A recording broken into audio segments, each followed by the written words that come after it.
अभी तक उन दोनों के बारे में कुछ पता नहीं चला। वो लंदन में है, ये हम सब जानते हैं, लेकिन अब हम लंदन में हैं, वो भी ये जानता है। कौन? टाइगर। टाइगर और जोया को रॉ और आईएसआई की फाइल्स में गुमशुदा करार कर दिया गया। टाइगर के सारे पासपोर्ट हमने कैंसिल कर दिए हैं। वो अब जैसे ही तुम पासपोर्ट साथ गुजरेगा हमें फौरन पता चल जाएगा सर। टाइगर तुम्हारी तरह इडियट नहीं है।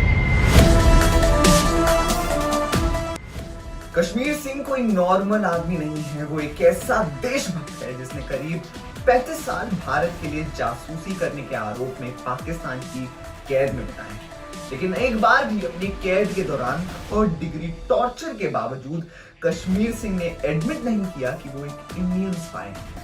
इधर भारत सरकार ने भी एक्सेप्ट नहीं किया कि कश्मीर सिंह ने देश के लिए जासूसी की थी। 2008 में जब वो भारत लौटे तो उनका जोरदार स्वागत किया गया और तब उन्होंने बाद में ये अनाउंसमेंट की कि उन्होंने असल में देश के लिए जासूसी की थी और उन्हें एमआई ने ट्रेन किया और उन्हें तैनात किया। कुर्ता पजामा और हरी पगड़ी पहने श्री कश्मीर सिंह ने बड़ी ही ठाठ के साथ कहा, मैं अभी भी अपनी धरती माँ की सेवा करने के लिए तैयार हूँ। मुझे अपने देश की सेवा करने का कोई अफसोस नहीं है। कश्मीर सिंह 1962 से 1966 तक इंडियन आर्मी में थे और फिर पंजाब पुलिस के लिए काम करते वक्त आर्मी इंटेलिजेंस से एक रिक्रूटर ने उनसे कांटेक्ट किया और पूछा कि क्या वो एक जासूसी करने के लिए पाकिस्तान जाने को तैयार है। कश्मीर सिंह ने वो ऑफर एक्सेप्ट किया और फिर उन्हें 3 महीनों तक ट्रेनिंग दी गई, स्पेशली फोटोग्राफी में। अपनी ट्रेनिंग के एक भाग के रूप में उन्होंने जलंधर, छावनी और उसके आसपास और अमृतसर की कुछ जगहों की तस्वीरें क्लिक की। कश्मीर सिंह को एमआई हर महीने 480 की सैलरी दिया करती थी।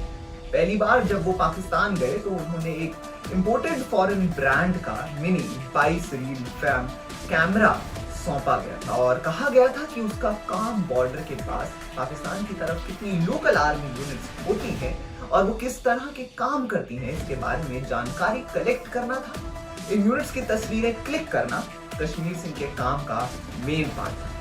पहली बार उन्हें एजेंसी के ऑफिसर्स गुरदासपुर जिले में डेरा बाबा नानक के पास भारत पाक बॉर्डर पर ले गए थे, जहां से वो 1969 की सुबह पाकिस्तान चले गए थे और लाहौर में उनकी मेरी पहली सक्सेसफुल विजिट के बाद उनका कॉन्फिडेंस बढ़ गया और इस ट्रिप पर उन्हें लाहौर, मुल्तान, बहावलपुर और साहिवाल में स्ट्रेटेजिक लोकेशंस की तस्वीरें लेने का काम सौंपा गया। ऐसे करते हुए कश्मीरी सिंह पाकिस्तान में 50 से भी ज्यादा बार ट्रैवल कर चुके थे। तो पाकिस्तान जाते थे, तस्वीरें लेते थे और आमतौर पर 7 से 10 दिनों के अंदर वापस आ जाते थे।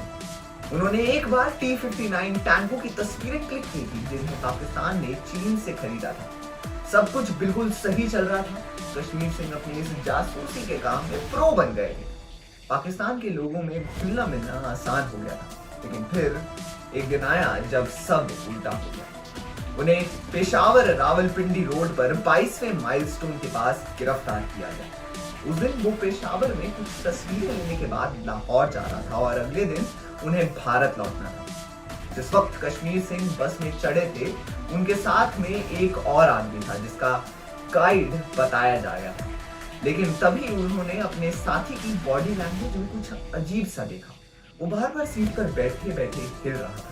उसके चेहरे पर घबराहट थी और वो अपने चेहरों और बार बार नजर घुमाए जा रहा था। इसलिए जब उस बस से उतने लास्ट स्टॉप पे के पहले बिना किसी वजह से धीमी हो गई तो कश्मीर सिंह का सिक्स्थ सेंस उन्हें कैमरा को छुपाने या फेंकने के लिए कह रहा था। पाकिस्तानी इंटेलिजेंस ऑफिसर्स ने बस को रुकवाया और वो सीधे कश्मीर सिंह और उनके साथी के पास आए और उन्हें साथ ले गए।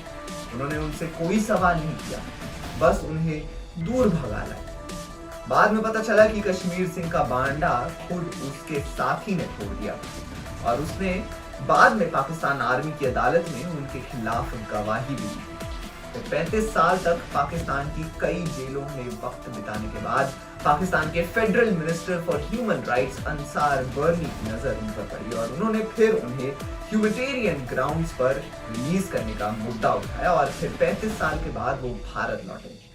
तो कश्मीर सिंह जैसे स्पाई की कहानी हमें टाइगर 3 फिल्म में देखने को मिल सकती है। आपके क्या विचार हैं, हमें कमेंट सेक्शन में अपनी राय जरूर बताएं।